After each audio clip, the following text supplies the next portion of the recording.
안녕하십니까. 민법을 잘 주는 남자 안영찬입니다. 자, 이번 영상부터 이제 계약법에 관한 기출문제고요.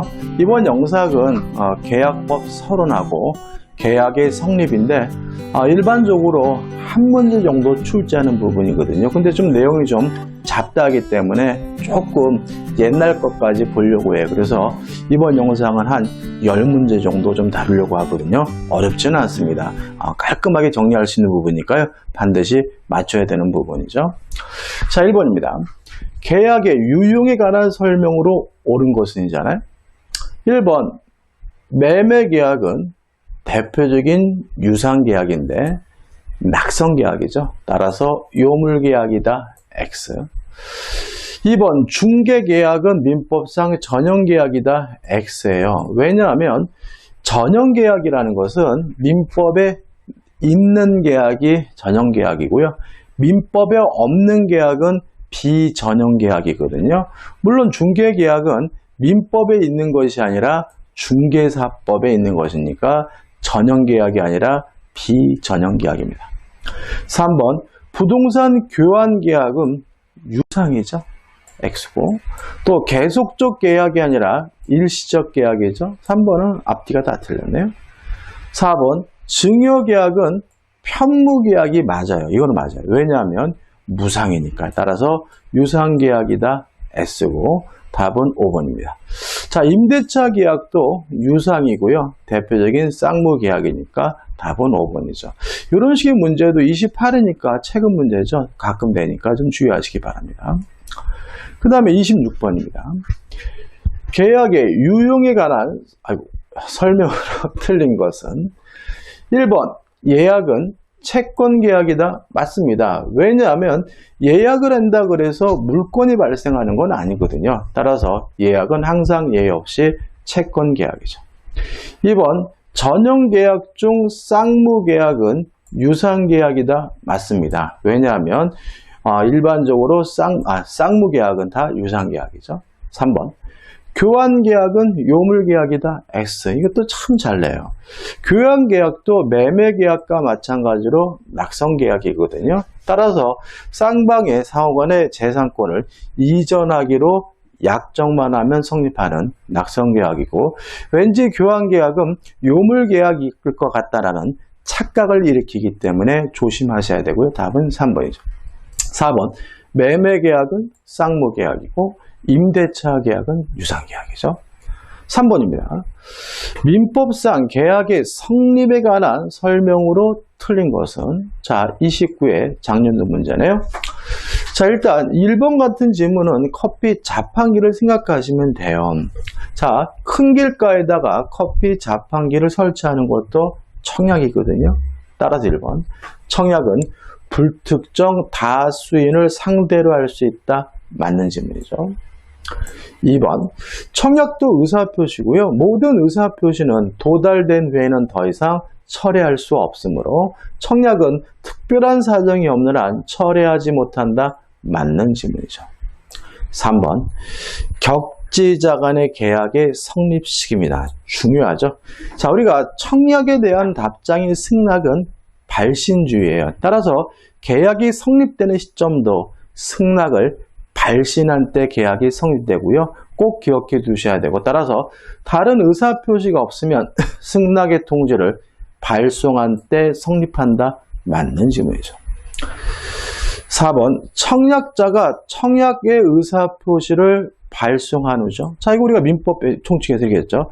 의사표시를 발송하고 도달되기 전에 사망하거나 제한 능력자가 되더라도 아무런 영향을 미치지 않는다. 기억나시죠? 따라서 청약도 의사표시니까 발송 후 도달하기 전에 청약자가 사망하거나 제한 능력자가 되더라도 아무런 영향을 미치지 않으므로 의사표시를 발송한 후 제한 능력자가 되어도 청약의 효력에 영향을 미치지 않는다는 질문은 맞는 질문이죠. 5번이 답인데 참 잘 냅니다. 이것도. 자, 이거 어떤 문제냐면 승낙할지 안 할지는 오히려 오로지 승낙자의 자유예요. 청약자가 상대방 승낙자의 이러한 자유를 제한할 수는 없고요. 만약에 상대방의 승낙 여부에 대한 자유를 제한한다면 그것은 무효라는 것이 우리 판례 입장이거든요. 따라서 보시면 청약에 일정 기간 내에 이의를 제기하지 않으면 승낙한 것으로 본다? 무효입니다. 왜요? 상대방의 승낙 여부에 대한 자유를 제한하면 무효니까요. 따라서 뜻을 표시한 경우 이의 없이 그 기간이 지나면 당연히 그 계약은 성립한다는 질문은 X고요. 답은 5번이 되는 거죠. 4번입니다. 청약과 승낙에 관한 설명으로 옳은 것은 1번 불특정 다수인을 상대로 하는 청약의 의사표시는 그 효력이 없다. X죠? 왜요? 커피 자판기를 설치하는 것도 청약인데 불특정 다수인을 상대로 청약할 수가 있는 거네요. 2번 승낙은 청약자에 대하여 하여하며 승낙의 상대방은 누구죠? 청약자고. 근데 이 청약자는 특정한 사람이어야 합니다. 따라서 불특정 다수인에 대한 승낙은 허용되지 않는다. 맞는 질문이고 답은 2번이 되는 거죠. 3번 청약의 발신 후 그 도달 전에 청약의 상대방이 행위 능력을 상실했다. 아무런 영향을 미치지 않죠. 따라서 도달하게 되면 정상적으로 뭐가 생겨야 돼요? 효과가 생기므로 그 법정 대리인이 청약 도달 사실을 알았더라도 청약자는 상대방의 그 청약으로서 대항할 수 없다. X가 되는 거죠. 이게 아니구나. 제가 지금 좀 피곤합니다. 죄송합니다. 자, 이건 뭐냐면 의사표시의 수령 능력 문제네요. 자, 의사표시를 수령하는 사람이 행위 능력이 없다면 수령 능력이 없기 때문에 도달되지 않습니다. 다만 상대방 측에서 도달을 주장하는 것은 가능하고요. 이러한 행위 무능력자, 제한 능력자의 법정 대리인이 안 때는 도달이 되므로 청약 발신 후 그 도달 전에 청약의 상대방이 행위 능력을 상실했어요. 그러면 수령 능력이 없는 거잖아요. 그 법정 대리인이 청약의 도달 사실을 알았어요. 알았으면 뭐가 돼야 돼요? 도달이 돼야 되니까 청약자는 상대방에게 그 청약으로서 대항할 수 없다. X가 됩니다.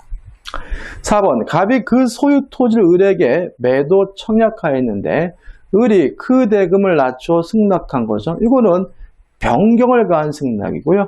변경을 가한 승낙은 거절과 동시에 새롭게 청약을 한 것으로 간주가 되거든요. 따라서 이 상태는 거절과 동시에 뭐가 한 거죠? 청약을 한 거니까 아직 승낙이 없으니까 계약이 뭐 되지 않아요? 성립되지 않으므로 매매 계약은 성립한다. X가 되는 거죠. 5번 갑이 대금을 확정하지 않고 그의 주택을 을에게 팔겠다는 의사를 표시했어요. 자, 청약이 되려면 승낙만 있으면 계약이 성립될 수 있을 정도로 내용이 확정돼야 돼요. 따라서 대금을 확정하지 않았다면 이것은 청약이 아니라 청약의 유인인 거고요. 을이 곧 갑에게 1억 원에 사겠다고 의사를 표시했어요. 그럼 이게 뭐가 되는 거죠? 청약이 되는 거죠. 그러면 갑이 한 것은 청약이 아니라 청약의 유인이고 을이 한 것이 뭐예요? 청약이라면 현재는 청약만 있는 상태니까 아직 계약이 성립되지 않았으므로 갑을 사이에 그 주택에 대한 매매 계약이 성립한다. X가 되는 거죠. 따라서 답은 2번이 됩니다. 5번 문제입니다. 청약과 승낙에 관한 설명으로 틀린 거죠. 1번 불특정 다수인에 대한 청약은 효력이 있다. 맞죠? 뭘 생각하시면 되죠? 커피 자판기를 설치하면 생각하면 되겠죠. 2번 불특정 다수인에 대한 승낙. 자, 승낙의 상대방은 청약자여야 되고요. 청약자는 특정한 사람이어야 하므로 불특정 다수인에 대한 승낙은 효력이 없다. 맞는 질문이 되는 거죠. 자, 청약은 의사표시예요. 따라서 원칙적으로 도달하게 되면 효과가 생기는 거고요. 청약에 대한 답장의 승낙만 예외적으로 뭘 취하는 거죠? 발신주의를 취하는 것이니까 청약과 승낙은 각각 그 발생 시 효력이 생긴다는 질문은 뭐가 돼요? X가 되고 답은 3번이 되는 거죠. 3번이 답입니다. 4번, 승낙 기간을 정하지 않은 청약은 상당한 기간 내에 승낙의 통지를 받지 못한 때는 그 효력을 잃는다. 맞고요. 따라서 승낙 기간을 정하지 않은 청약에 대해서는 상당한 기간 내에 승낙을 해야 비로소 계약이 성립되고요.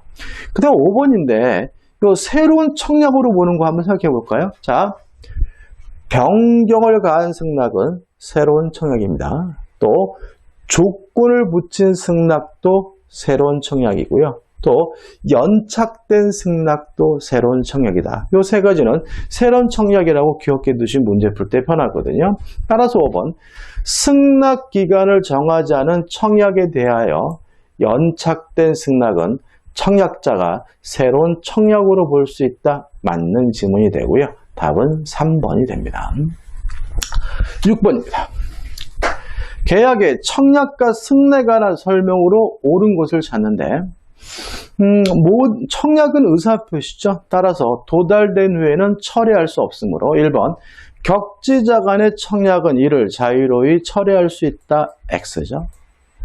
2번 청약의 상대방은 특정된 사람이어야 하므로 승낙의 상대방은 특정된 청약자지만 청약의 상대방은 불특정 다수라도 상관이 없죠. 커피 자판기요. 따라서 청약은 상대방이 있는 의사표시이므로 청약할 때 상대방이 특정되어야 한다.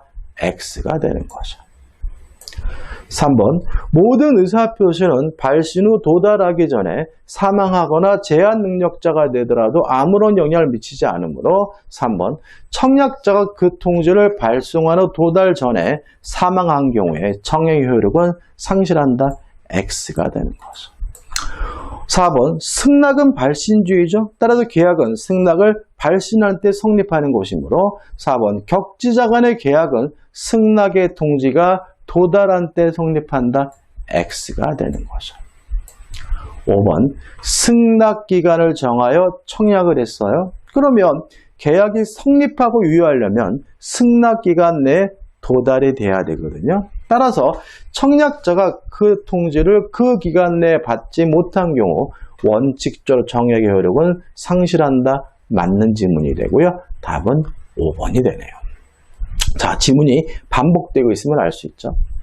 7번 청약과 승낙에 의한 계약의 성립에 관한 설명으로 틀린 것은 1번 쌍방 간의 의사의 합치가 있어야 되겠죠. 따라서 1번 청약과 승낙의 주관적, 객관적 합치에 의해 계약이 성립한다. 맞는 지문이고요. 또 승낙 기간이 정해져 있다면 그 기간 내에 도달이 돼야 계약이 성립되고 유효하므로 2번 승낙 기간을 정한 계약의 청약은 청약자가 그 기간 내에 승낙의 통지를 받지 못한 때에는 원칙적으로 그 효력을 잃는다. 맞는 질문이죠. 3번입니다. 자, 취소는 뭐죠? 유효한 것을 소급해서 무효화시키는 게 취소입니다. 따라서 법률행위로서 계약으로서 성립이 돼야 되는 거죠. 성립하고 유효해야 취소할 수 있는 것이고 만약에 성립조차 되지 않았다면 뭐 할 수 없는 거죠? 취소할 수가 없는 거죠.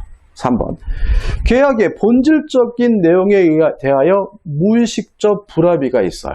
그러면 무의식적이든 의식적이든 불합의가 있으면 계약이 성립조차 되지 않은 것이므로 뭐 할 수 없는 거죠? 취소할 수 없고 그 계약을 취소할 수 있다. X고요. 답은 3번이 되는 거죠.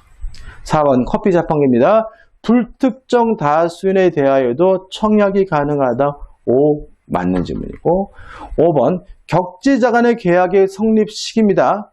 승낙은 발신한 때고 청약은 뭐죠? 도달주의니까 청약은 그 통지가 상대방에게 도달한 때 효력이 발생한다. 맞는 질문이죠. 답은 뭐죠? 3번이네요. 8번입니다. 계약에 관한 설명으로 틀린 것은 1번 계약을 합의 해지하기 위해서는 그냥 계약이라고 생각하시면 돼요. 청약과 승낙이라는 서로 대립하는 의사표시가 합치되어야 한다. 맞죠? 2번, 당사자 사이에 동일한 내용의 청약이 서로 교차됐어요. 이거 우리가 교차 청약에 의한 계약 성립이라고 하고, 이때는 양 청약이 모두 도달됐을 때 계약이 성립되므로 양 청약이 상대방에게 도달한 때 계약이 성립한다. 맞는 질문이죠. 3번, 변경을 가한 승낙, 조건을 붙인 승낙, 연착된 승낙은 새로운 청약입니다. 3번, 계약의 합의 해제에 관한 청약에 대하여 상대방이 조건을 붙여 승낙했어요. 그러면 이거는 새로운 청약이죠.